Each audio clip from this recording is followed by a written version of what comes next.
Color can be an emotion, can be an idea, can be a taste, sound.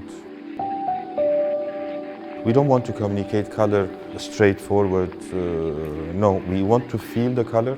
Maybe we see the reflection of the color, and then we see the color.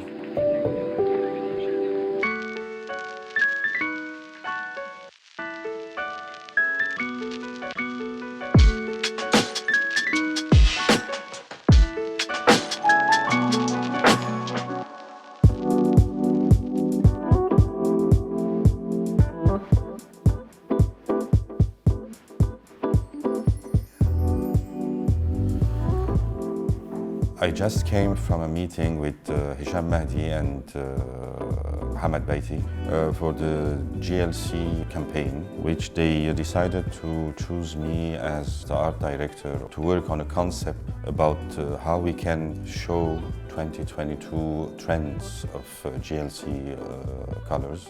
When Hisham talked to me, the first idea was to come up with architectural elements that show the new color trends of GLC. So it needed to have more substance that can tell a story. So we said maybe a story about our culture can be interesting.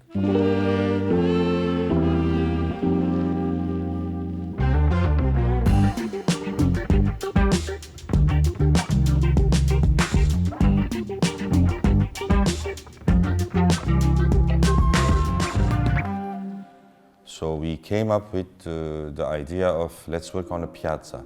So maybe we said the piazza is a good idea. So when we said piazza, we said why not we can go to our own piazzas that we know by, like in our collective memory, like why don't we go to downtown Cairo as a background of our story and get inspired from all the elements that we have in Cairo downtown and translate it to our new language today. The Cairo downtown is extremely rich, extremely colorful. We have, starting from the neo-Islamic, neo-classical, Art Nouveau, Art Deco, modern, they are all mixed up all together and extremely harmonious. Also, we have the social fabric, which is extremely diverse. And this diversity can give us a lot of material that we can work on, which we can translate through color, by color. But coming up with a new contemporary interpretation of this element and integrating inside everything that we have in downtown, like the sound, the color, the taste, the odor, everything. So how we can translate all this through color inside all these elements.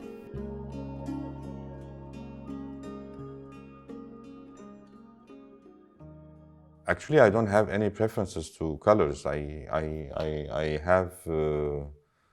interested to feel the color before seeing the color to start with, and it depends. It's the context that will define the color. I think so. How can I feel the color? By its reflection, by its refraction, by its shading. Also, it's very important. I mean, lighting is a major part in my work. Lighting is like almost 70% of my work. So if I don't have light, it's difficult to communicate and translate exactly what context or what emotions or what really I want them to feel.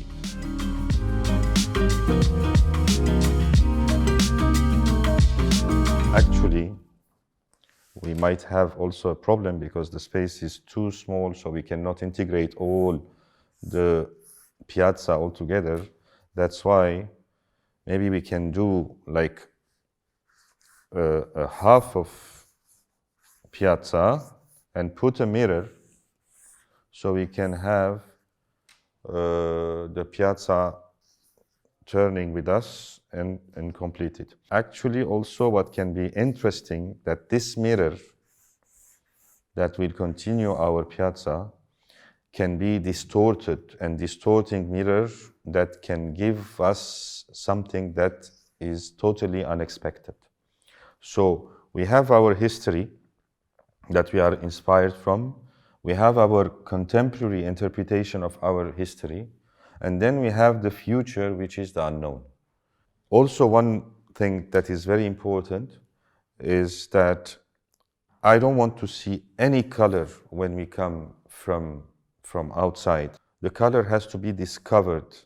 So also it's not only the solid color that we are going to see, it is the shade and the reflection of the color. So what kind of atmosphere I can create with this color before seeing the color actually. You know the difference between designing an architecture or interior or a product. I mean, one is very macro and then the other is micro, but the process of thinking for me is almost the same. One comes from the big to small and the other is from the small to the big. The danger is that it becomes too simple and too basic. So you have to induce an energy, an experience that take them to like the beyond. It's very important what I'm going to see, what I'm going to feel before seeing, what I'm going to smell, what I'm going to hear. I'm cooking this now. I don't know, maybe I'll find that one day before the event. So I hope it's going to be a success story. اللي مخوفني ان الاكسبيرينس ما يبقاش زي ما احنا عايزين. اللي ممكن يخلينا ان ما يبقاش زي ما هو عايزين. You know, we are in the middle of, we are building it and we didn't see everything yet. And okay, we do 3Ds and we do, but it's all in the screens and it's all, but once you have the real volume and the real material and the real colors that they are there, sometimes you say, no, this has to be less, this has to be more, here I need the lighting. We are in the process of building it and we don't know the final result, and I know very well where I want to put the experience of the people that they are going to go and pass through, etc. There is a scenario for that, but to reach to that scenario is we need some elements to work with. So we are like, there is nothing, and we are building everything from scratch, and we are going to discover, and we are going to feel, and then say, we need here, we need that, we need, this is more, this is less, this is that. So it's all mathematics.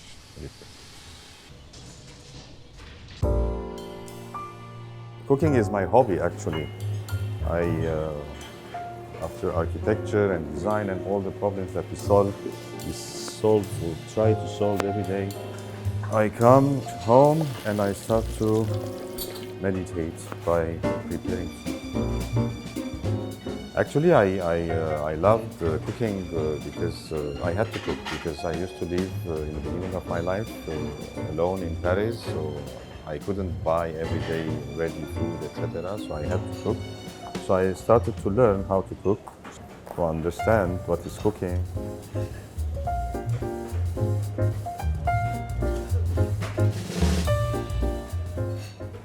So in my design, one of the most important elements are the stairs. It's grandiose and it takes you from a level to another level.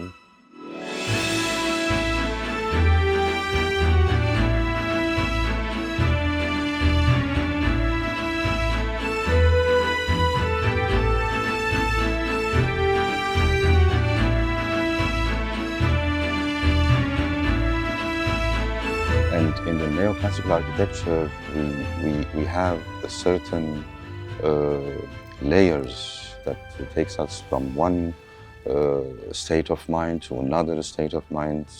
I started to assemble certain volumes together, state of certain conditioning that I can create with the elements that I'm using in architecture. So I chose the Wasabi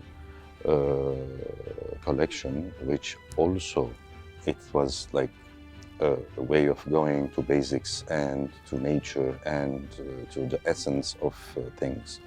Downtown Cairo, because for us it's one of the major examples of coexistence, of who we are exactly. It's a mix of things and it's very harmonious. It's because the oneness is not really our solution.